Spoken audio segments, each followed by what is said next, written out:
اعوذ باللہ من الشیطان الرجیم بسم اللہ الرحمن الرحیم الحمد للہ رب العالمین والصلاة والسلام علی محمد وآلہ الطاہرین سیما بقیت اللہ۔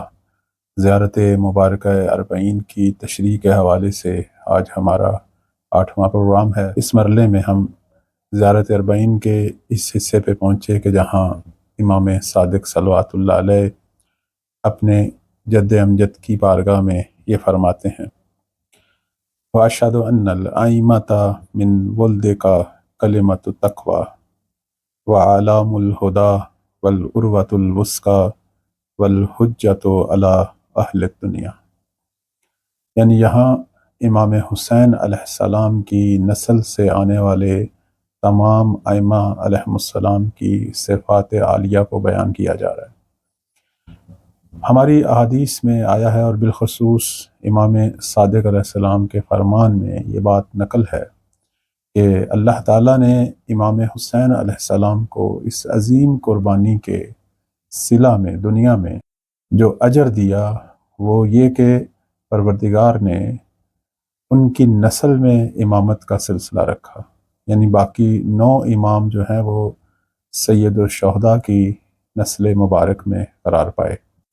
امام صادق علیہ السلام جو ہیں امام حسین علیہ السلام کی نسل مبارک میں آنے والے جو ائمہ ہیں ان کی صفات بیان کر رہے ہیں۔ سب سے پہلی صفت یہ کہ یہ سارے کے سارے کلمۃ التقویٰ ہیں۔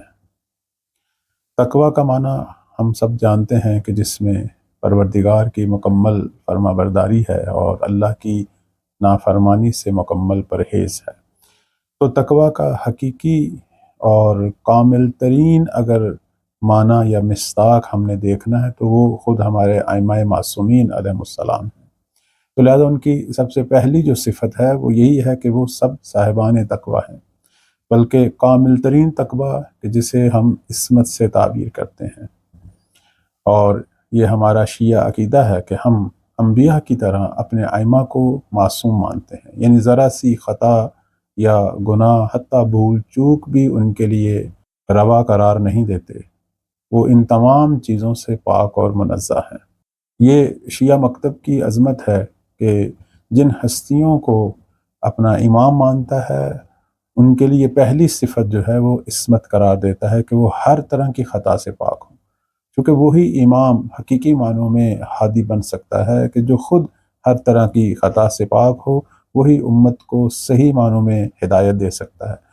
جس کے اندر خود خطا ہو، لغزش ہو، بھول چوک ہو، تو اس کو تو خود ہدایت کی ضرورت ہے، وہ کیسے دوسروں کو ہدایت دے سکتا ہے؟ اس لیے شیعہ مکتب کی عظمت اور حقانیت یہ ہے کہ یہ اپنے لیے امام کو اس مقام تک دیکھتے ہیں جو ہر طرح کی خطا، لغزش، گمراہی، عیب، نقص، حتیٰ بھول چوک سے بھی پاک ہونا چاہیے۔ اب چونکہ گفتگو آ گئی عصمت پر، تو یہ عصمت کا جو عقیدہ ہے ہمارے ائمہ علیہم السلام کے بارے میں، یہ ایسے ہی ہم نے خود گڑھا نہیں ہے جس طرح کے بعض لوگ سمجھتے ہیں، نہیں، بلکہ اس پر قرآنی دلائل ہیں اور احادیث میں باقاعدہ اس موضوع پر صحیح السند احادیث ہیں اور پھر اس پر عقلی براہین بھی موجود ہیں۔ قرآنی دلائل کے حوالے سے مشہور ترین آیات جیسے آیت اولی الامر ہے، آیت تطہیر ہے، آیت ابتلا ابراہیم جس میں حضرت ابراہیم کے امتحان اور پھر اللہ نے ان کو جب مقام امامت دینے کا اعلان کیا اور انہوں نے اپنی اولاد کے لیے مانگا تو پھر اللہ نے فرمایا کہ گناہ گاروں کو یہ عہدہ نہیں ملے گا۔ اسی طرح آیت صادقین ہے، آیت مودت ہے، آیت صلوات ہے، یہ ساری اپنی جگہ جو ہیں وہ مختلف انداز سے ائمہ علیہم السلام کی عصمت پر جو ہے وہ دلالت کرتی ہیں۔ اور احادیث میں جو مشہور احادیث ہیں جیسے حدیث ثقلین ہے، حدیث امان ہے، حدیث سفینہ ہے، اور اسی طرح ہر امام پر مخصوص احادیث جو ہیں وہ ان کی عصمت کی گواہی دیتی ہیں۔ اور اس پر تو ہمارے علماء نے بہت ساری کتابیں لکھی ہیں اور باقاعدہ ہماری احادیث کی کتابوں میں اس پر ابواب ہیں جس میں بے پناہ احادیث ہیں، اور اس موضوع کو مختلف جہات سے جو ہے وہ واضح کیا ہے کہ کیوں ایک امام کا نبی کی مانند معصوم ہونا ضروری ہے اور اس کے فوائد کیا ہیں، اور یہ بھی واضح کیا کہ غیر معصوم جس طرح کہ اللہ تعالیٰ نے قرآن میں فرمایا وہ امام بن ہی نہیں سکتا۔ عصمت پر ہمارے ہاں دو تعریفیں ہیں۔ ایک تعریف جو ہمارے قدیم علماء نے فرمائی، وہ فرماتے ہیں عصمت ایک ایسا لطف الہی ہے جو ہمارے ائمہ کو پروردگار کی طرف سے شامل حال ہے کہ جس کی بنا پر وہ ہر قسم کے گناہ، کبھی کام، حتیٰ ہر طرح کے نقص سے جو ہیں وہ پاک ہیں۔ لیکن ہمارے باقی جو محققین، علماء کلام، حتیٰ فلاسفہ جو ہیں وہ اس کی تعریف یہ کرتے ہیں کہ عصمت ایک ایسا ملکہ، یعنی ایک ایسی پختہ عادت ہے جو ہمارے ائمہ نے خود کسب فرمائی، یعنی خود حاصل کی ہے، کہ جس کے نتیجے میں وہ ہر قسم کے گناہ، غلطی، خطا سے پاک اور منزہ ہیں۔ عصمت اب کس اعتبار سے ہے؟ عصمت گناہ کے اعتبار سے بھی ہے، یعنی گناہ صغیرہ و کبیرہ سے محفوظ ہیں۔ اسی طرح عصمت جو ہے وہ سہو، فراموشی، غفلت، نسیان، ہر طرح کی خطا، اشتباہ سے وہ پاک ہیں۔ اور ہمارے بعض محققین احادیث کی روح سے یہ بھی واضح کرتے ہیں کہ عصمت کا مطلب یہ بھی ہے کہ وہ ہر طرح کے نقص سے خالی ہوں، یعنی ان کے اندر کوئی جسمانی، نفسیاتی، باطنی کوئی ایسی بیماری بھی نہ ہو کہ جس کی وجہ سے انسان نفرت کرتا ہو یا اسے غیر عادی سمجھتا ہو۔ وہ ہر اعتبار سے سالم اور مکمل اور ہر اعتبار سے اعلیٰ اور افضل ہیں۔ اسی طرح ان ائمہ کی صفات میں یہ بیان ہوا کہ یہ اعلام الہدیٰ ہیں، یعنی ہدایت کی واضح نشانیاں ہیں، اور عروۃ الوثقیٰ یعنی بہت ہی مضبوط حلقے ہیں جو آپس میں متصل ہیں۔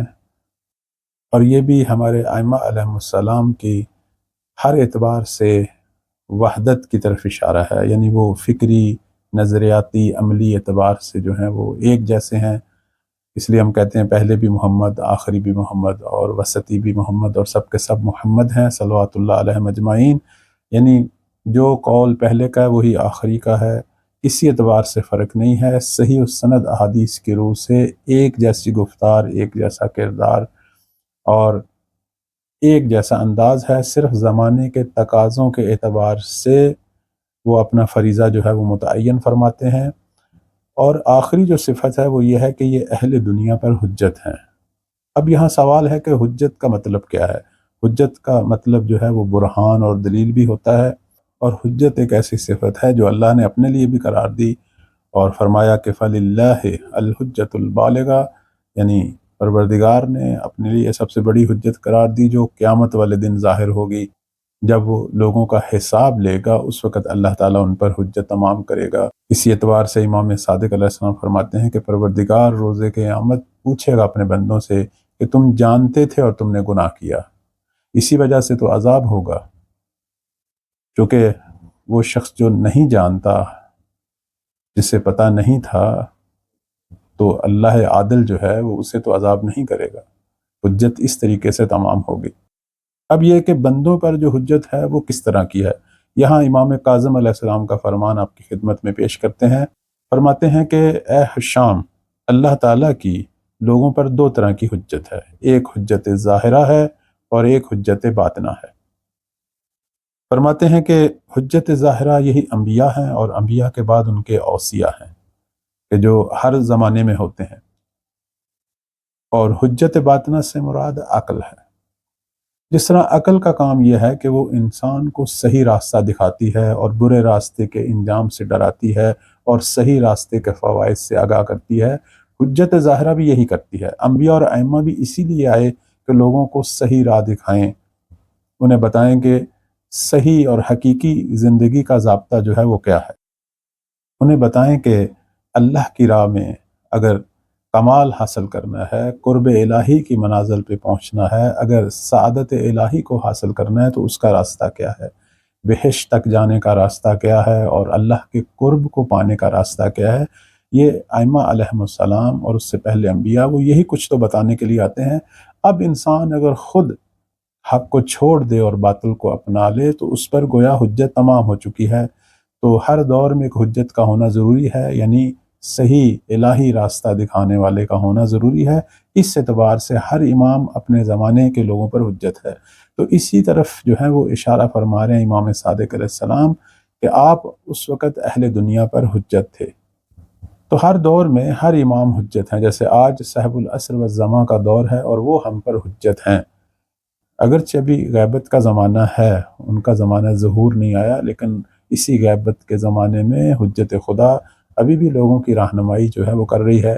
ظاہری رہنمائی کے لیے سلسلہ اجتہاد، فقہا، علمی مراکز، حوزوی اور دینی مراکز ہیں، اور یہ مجتہدین ان کے حکم پر ہماری رہنمائی فرما رہے ہیں، اور باطنی اعتبار سے عقل کے ساتھ ساتھ مولا بھی بعنوان حجت خدا ہمارے قلوب کو تسخیر کرتے ہیں، ہمیں صحیح راہ دکھاتے ہیں۔ اب یہ علیحدہ بات ہے کہ ہم ان چیزوں کو سمجھنے کے باوجود جو ہیں وہ رائے حق کو نہیں دیکھتے یا نہیں دیکھنا چاہتے، گناہوں کی طرف چل پڑتے ہیں، ورنہ حجت ہم پر ہمیشہ تمام ہوتی ہے۔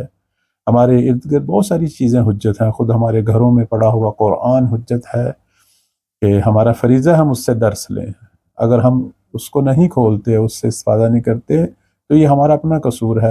علماء اور فقہا تک پہنچ ہے، اور اگر ہم نہیں پہنچ پاتے اور ان سے کسب فیض نہیں کرتے، یہ ہمارا اپنا قصور ہے۔ اور اپنے آپ کو پاکیزہ کر کر امام کی نگاہوں میں، ان کی دعاؤں میں قرار پانا، تاکہ ان کا براہ راست نور جو ہے، یعنی وہ جو فیض ہے وہ ہمیں ملے، یہ بھی ہمارے اختیار میں ہے، اور اگر ہم نہیں لیتے تو یہ ہمارا اپنا قصور ہے۔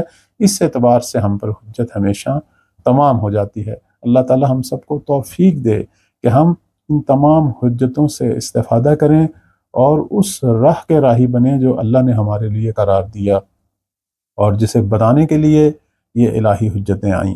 انشاءاللہ الہی امین۔ والسلام علیکم ورحمۃ اللہ۔